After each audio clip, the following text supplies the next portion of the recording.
ನಿತ್ಯ ಮಾರಣ ಹೋಮಕ್ಕೆ ಸಿದ್ಧವಾಗುತ್ತಿದೆ ವೇದಿಕೆ. ರಕ್ತಪಾತಕ್ಕೆ ಸರ್ಕಾರವೇ ಮಾಡುತ್ತಿದೆ ಮಹಾನ್ ತಯಾರಿ. ಈ ಕಸಾಯಿಖಾನೆಯಲ್ಲಿ ಒಂದು ದಿನಕ್ಕೆ ನಡೆಯಲಿದೆ ಇಷ್ಟು ಬಲಿ.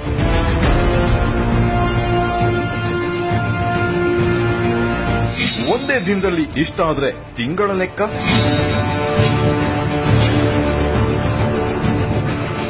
ತಿಂಗಳ ಲೆಕ್ಕ ಇದಾದರೆ ವರ್ಷದ ಲೆಕ್ಕಾಚಾರ.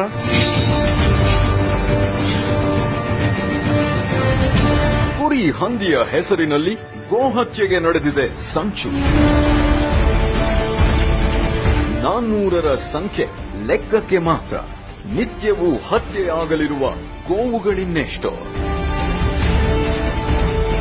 ಲೆಕ್ಕದಲ್ಲಿ ತೋರಿಸೋದೇ ಇಷ್ಟಾದ್ರೆ ನಿಜವಾಗಿಯೂ ಬಲಿಯಾಗುವ ಗೋವುಗಳೆಷ್ಟೋ, ಜೀವಗಳೆಷ್ಟೋ. ಇಂಚಿಂಚಿಗೂ ಪರದಾಡುತ್ತಿರುವ ಬೆಂಗಳೂರಿನಲ್ಲಿ ಸರ್ಕಾರ ಕಸಾಯಿಖಾನೆಗೆ ನೀಡಿರೋ ಜಾಗ ಎಷ್ಟು ಗೊತ್ತಾ? ಬರೋಬ್ಬರಿ 36 ಎಕರೆ.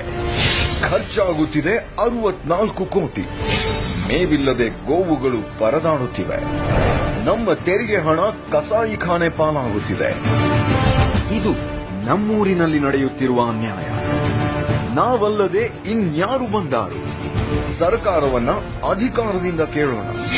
ನಮ್ಮ ಭೂಮಿಯಲ್ಲಿ ಗೋ ರಕ್ತ ಚೆಲ್ಲುವುದಿನ್ನು ಬೇಡ. ನಿಲ್ಲಲಿ ಹಾರೋಹಳ್ಳಿಯ ಅನ್ಯಾಯ.